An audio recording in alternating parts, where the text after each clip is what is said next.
What's up, YouTube? It's your boy James, back again, dropping that knowledge. So, as the title says, Atlantis, the city of Atlantis. Was it real? Was it not?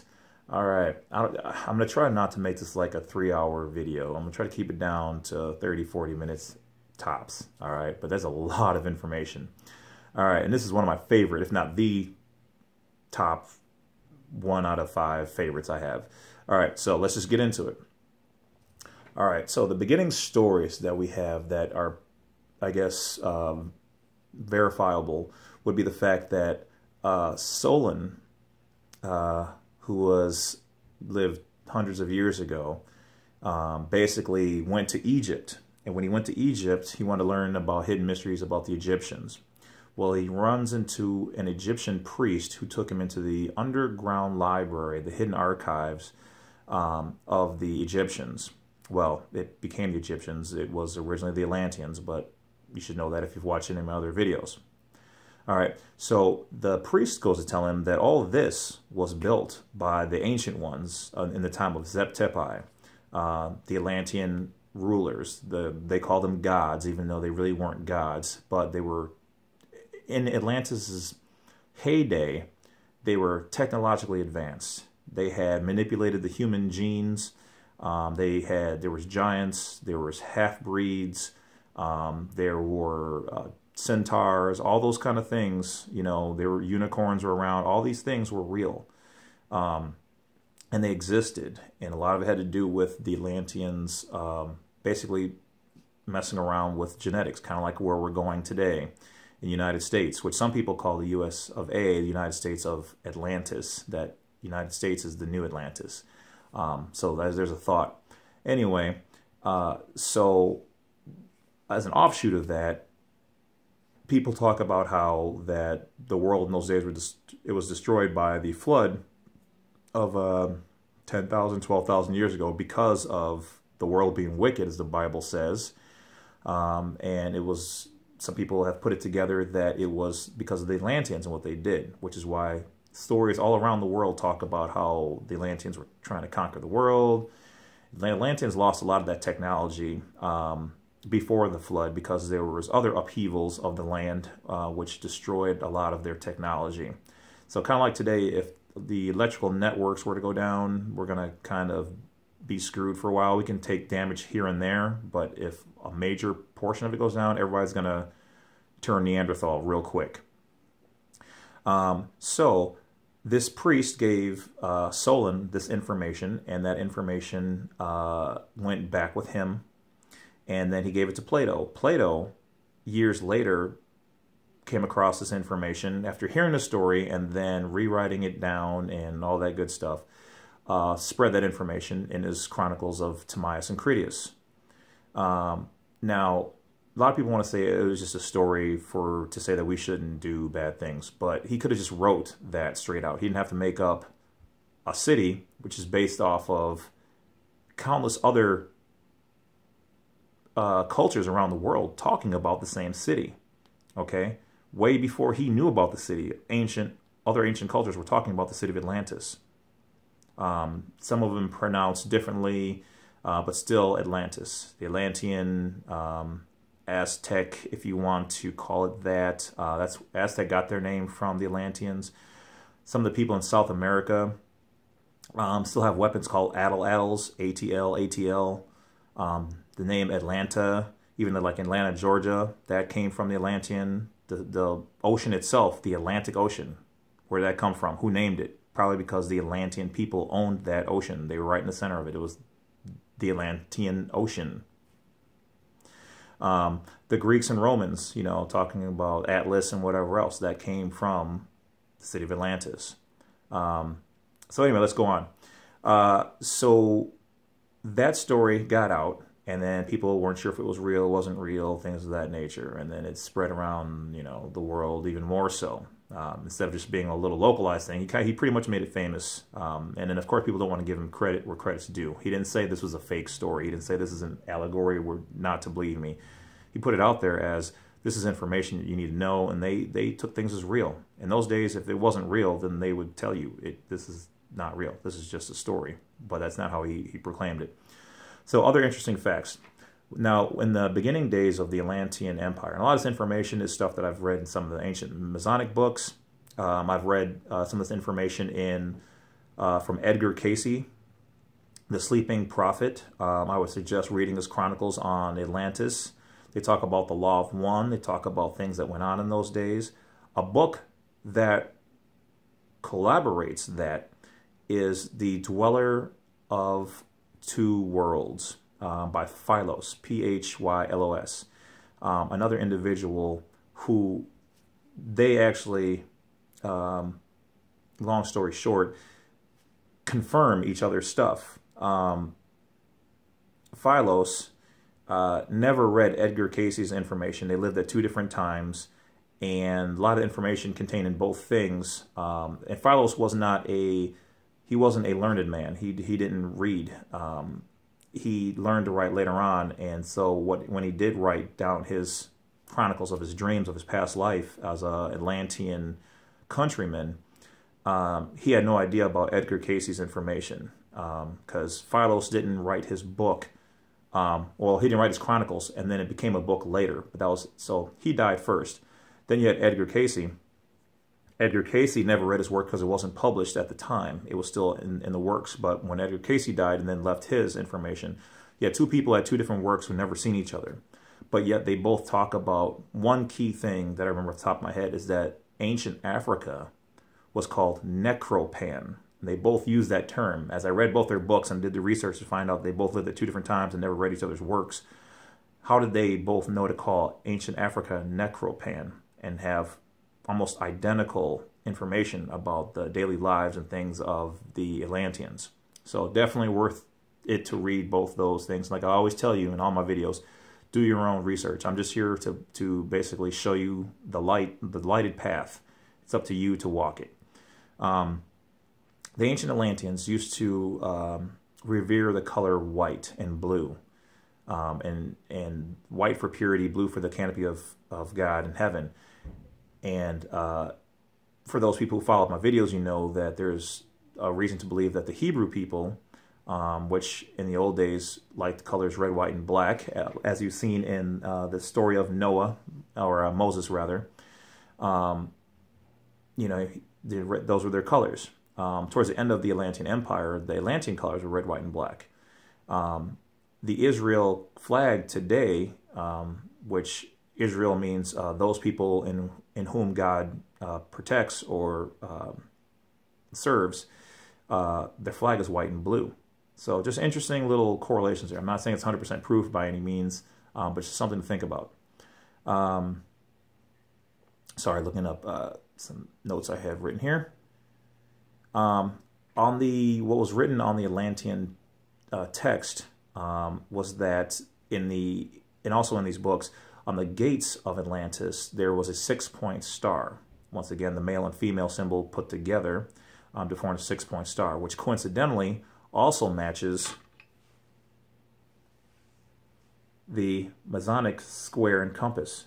If you really look at it and you change the symbol just a little bit, 3 points, 3 on a square, 3 on a compass. It's a 6-point star. It's the same thing. Master builders. The Atlanteans were the first known master builders. Their knowledge went everywhere in the world because when the island was destroyed, these great builders and people with technological minds and scholars and whatever else went everywhere else disseminating this information so it wouldn't be lost. And the ones that went to Egypt became the next great builders. And a majority, like Herodotus and I can't think of all their names right now, but all these people went to Egypt, and a lot of them learned and got sacred and traded for these scrolls of how to build. They wanted to build.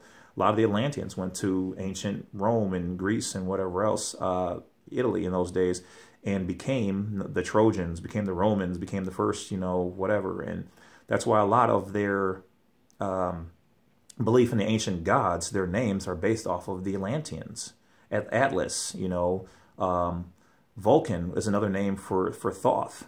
You know, so it's all there if you put the pieces together. Hermes is also another name for Thoth. You know, so the winged serpent, You know, and Hermes or Thoth did a lot of traveling in those days, spreading knowledge and carrying a mysterious bag around with, or a device. And even in South America, Thoth is the equivalent name is Quetzalcoatl. The plumed serpent, the feathered serpent is what they call him. So a feathered symbolism, meaning either he had a headdress, or he had a flying device. Serpent, knowledge, wisdom, controller of life and death, never ending, which also looks like the caduceus that Hermes carries, feathered serpent. So somebody with the knowledge. Also, the serpent represented the DNA helix, the strand of genetic code, deoxyribonucleic acid. That snake symbol also represented the DNA, and then the feathers, plumed serpent. Hermes, Thoth, Quetzalcoatl, they're the same person. He might have had messengers who also went around on his behalf, but a majority of that, it's a firm belief that that was all the same person who traveled around. But then once again, you're talking about somebody who traveled from continent to continent. Why is it all these places have the same pyramid type structures, same huge stones that are almost impossible to move even today, fitted together with no mortar, and that are razor bladed, you know, with their tightness, the tolerance. Calendars that the ancient Aztec and Mayan and Incan people have that are down past 3, 4, 5 places past the decimal point that matches the ones over in other parts of the world. African countries and tribes people still speak about these things and have pyramids all over the world. There's a connection there. All right. Most recently, the discovery of orichalcum made the news, which nobody in the entire world written, as far as other than Solon and Plato had this information, that they referred to the word of orichalcum. Now, the Romans did refer to it, but they didn't make it. They didn't know exactly what it was. And they heard it was some legendary metal made out of multiple metals, an alloy of some sort. But Plato, Solon, and their writings talk about orichalcum being gold, silver, copper, gold, copper, nickel. Well, we just recently found orichalcum on a expedition to the bottom of the sea within the last, 2 years, I think it's been? So there's something there. The Atlanteans talked about, well, I should say the Native Americans of Wisconsin, your Cherokee, your Hopi, talk about people coming here from the sea called the Hapiru people, or the Abiru people, the Hebrew people, coming here. The word Cherokee is actually in ancient tongue supposed to mean those people who speak a different language. And so it is believed that some Atlantean people came here and intermingled with the Cherokee people and became the Cherokee. Well, they just recently genetically checked the Cherokee people, and a large percentage of them have Hebrew bloodlines and genetics. Now that's interesting. And when you look at their stories about their creator God, they use the name Yahweh. Same as the Hebrew people, same as the Atlantean people. There's a connection there. They also talk about how they came here to mine for copper. Now, another interesting fact about Wisconsin is that 70% of the copper in its purity was metallurgically tested to have come from Wisconsin. We had one of the largest ancient operations, mine setups in the entire world for pulling copper out. And it tests as a identical match to the copper from Wisconsin over in Europe. Well, how did it get there? I mean, in vast quantities of it too. Millions of tons of it.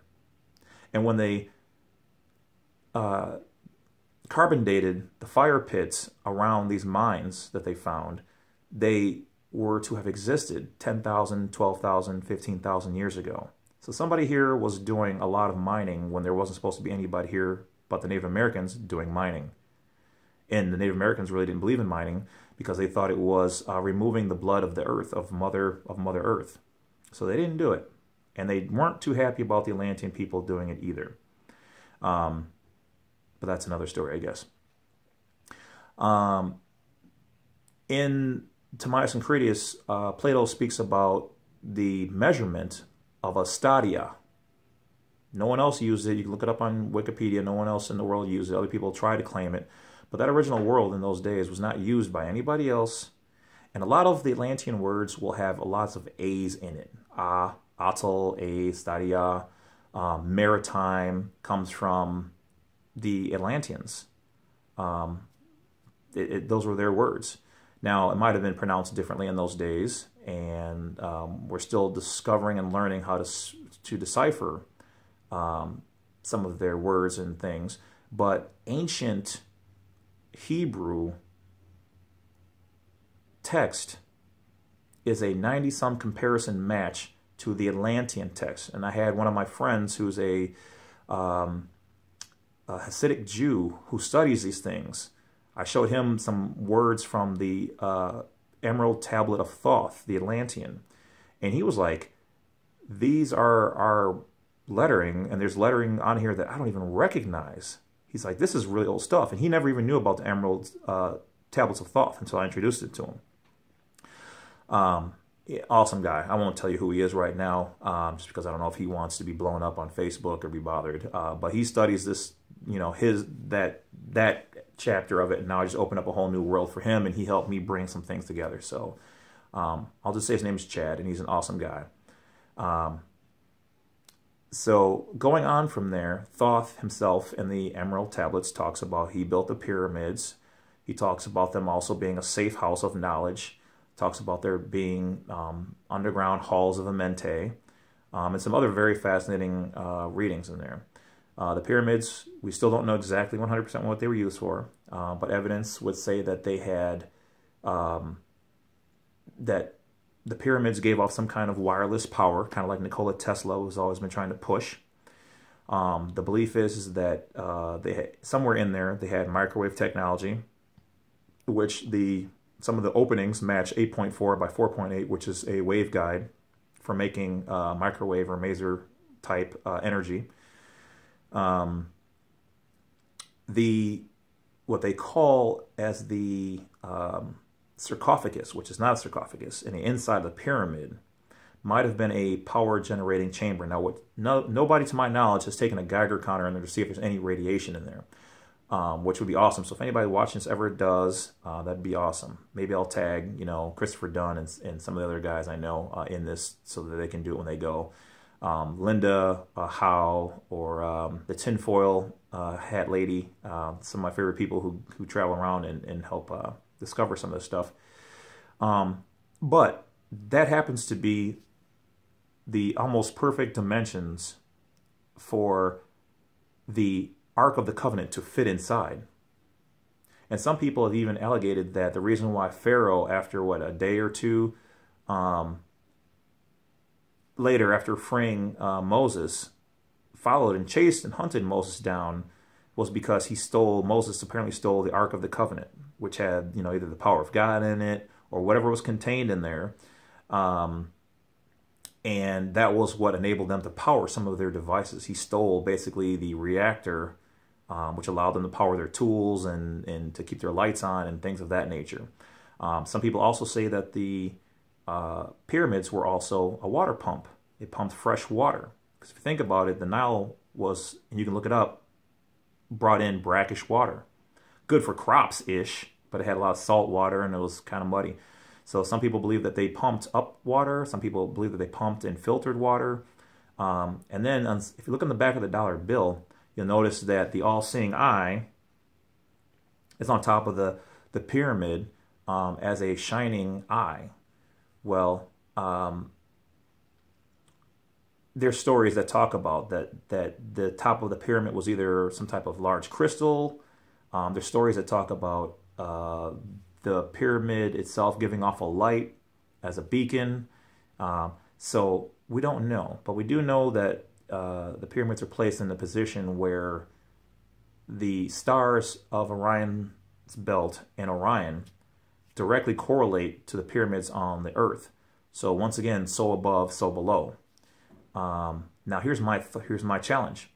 And another kid, I can't remember his name to give him credit, but he figured out the same thing about the pyramids in South America, that everywhere the stars were pyramids.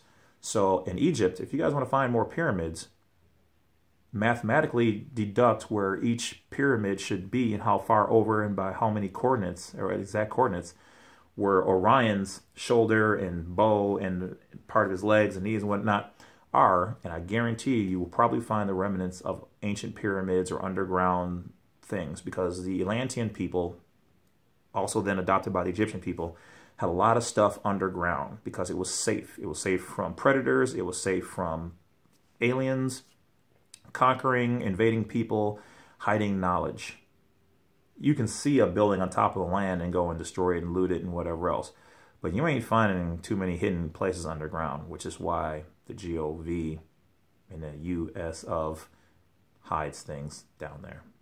Won't go into that too much more. So yeah, these are all fascinating things. More things about Atlantis. It's really hard because it's all fringe information. It's lost to antiquity. But the three surviving bits of information, and if you have more, please send it to me. Let me know. I would love to read it. I have read everything I can find on it, period. And it's either Edgar Cayce going into a trance and talking about it. It's Solon's information that he gave to Plato, which was given to him, Solon, by the Egyptian priest.